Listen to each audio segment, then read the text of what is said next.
So I was on a roll. I was an executive with a nice salary, annual bonuses and stock options, all the perks. Everything was on track. And on Monday, January 7th, 2008, at 3 o'clock in the afternoon in a small conference room on the top floor of our building, the president of the company wanted to have a quick meeting with me, which wasn't unusual since he was my boss. But the meeting turned out to be even more brief than expected. He fired me. And I'll never forget how his words just sucked the breath right out of me. And I left the conference room in a dazed state, and I went home and curled up in my bed in the fetal position for 3 hours. And while I could go on in vivid detail about how I felt, what I did to my self-esteem, my finances, and so on, what I now realize is while that event created the greatest amount of discomfort I had ever felt, it was that discomfort, the departure from my ordered life, that forever changed it for the better. What makes you comfortable can ruin you. And what makes you uncomfortable is the only way to grow. Let me say that again. What makes you comfortable can ruin you, and only in a state of discomfort can you continually grow. But pretty quickly, I became motivated to start a new journey. And after a couple of years of work with my new team and a PhD friend at the University of Nebraska, we had this epiphany on how to illustrate and apply the science of discomfort and growth. We called the concept the growth rings. The growth rings represent living environments that promote or hinder growth. And that includes everything from your place of work to even a fishbowl. You see, what dictates the size of a goldfish is its environment. And while this goldfish lives in a very safe environment, it's also very limiting in most every way. And when placed in a more robust environment, like say a small pond, this can be the result. Now it also means he could be eaten. But friends, this is you. The environments in which you work, live, and play, they're all a proverbial fishbowl that dictates your growth.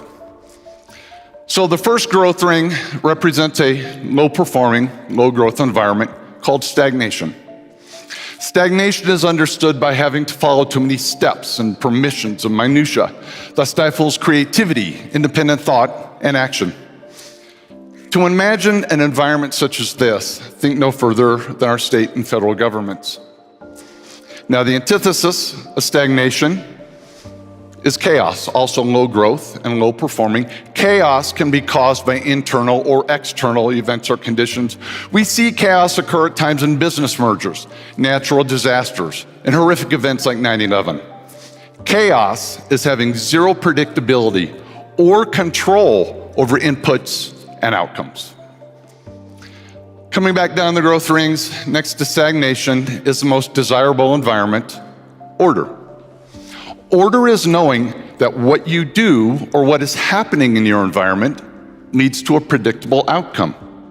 And in predictability, comfort is found. But comfort is also what makes order so dangerous. Because science shows that anytime you continually do something or even think about something the same way, you'll eventually stop growing. And this applies to every living thing. So before your order continues to limit the way you think and act, remember what I said earlier. Growth only occurs in a state of discomfort. Now think about the power of that phrase. Growth only occurs in a state of discomfort. I can unequivocally state I wouldn't be standing on this stage today without my uncomfortable, order-disrupting day 9 years ago. When you feel discomfort hit, that means you've entered the complexity ring. Complexity is nothing more than changed order.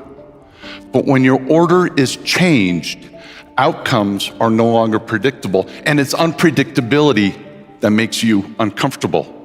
And while most times your visceral response to discomfort is not just no, but hell no, you can actually learn how empowering it is to consciously acknowledge discomfort and then, when appropriate, choose complexity over order. And I know seeking discomfort sounds odd, and not many people do it.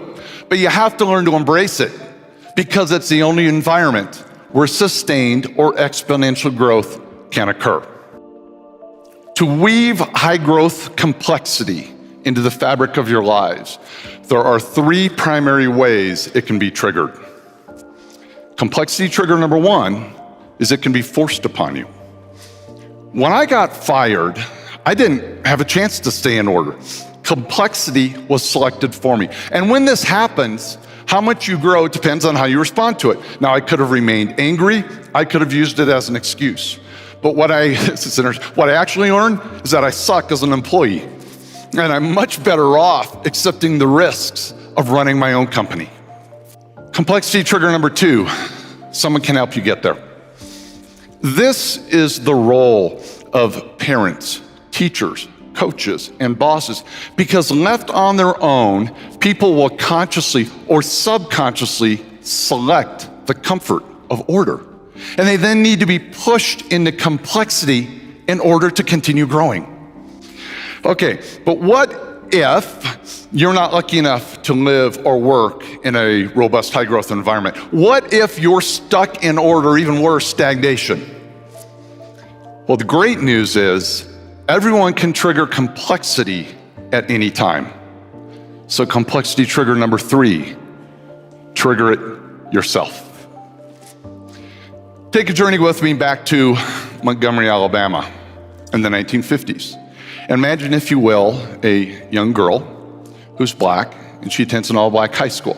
And she takes a city bus to get there and home, which wasn't unusual in that era. And on March 2nd, 1955, she boards the bus to come home from school, and she sits near the back in the first row of seats where blacks were allowed to sit. And as the bus continues to fill with white people, there's eventually no more room in the front of the bus. And according to local law, she needed to move further back to create room for white people to sit. You see, Montgomery had an order in place that, when followed, led to a very predictable outcome: repression of people with little conflict. But 15-year-old Claudette Colvin had just spent the last month in high school studying Black history, and she was understandably fed up with the historic and existing atrocities. And so on this day, she decided she didn't like Montgomery's order. And by refusing to give up her seat, she sent a community, our laws, and our entire country into complexity. Yes, 9 months before Rosa Parks made her famous decision to stay put, it was a 15-year-old girl that was handcuffed, dragged from the bus, and taken to prison. It was Miss Colvin, not Rosa Parks, who first fought the law, and by the way, was also the star plaintiff to testify in the famous lawsuit that went all the way to the U.S. Supreme Court.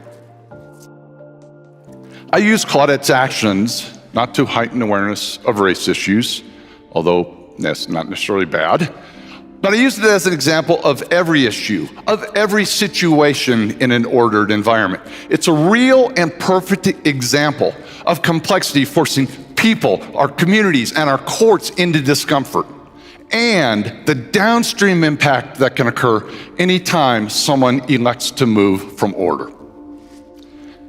Dr. Serene Jones, in a recent book, summarizes this concept very eloquently. She said, "The constant facade of order hides the wilderness that is craving to seep out and teach us that life wasn't created to be what we think it is. Beyond words, we must experience the wilderness to be taught what cannot be otherwise known." It's not the discomfort of losing a job. It's not having a child break down on the tennis courts, but it's order you should fear the most, because it is a threat. And order disrupting people, and maybe even a few of you have already proven. Now think about this. It's not the complexity triggering individuals or events you should fear the most, but it's your own willingness to accept or seek discomfort that will dictate the growth of not just you, but our entire world.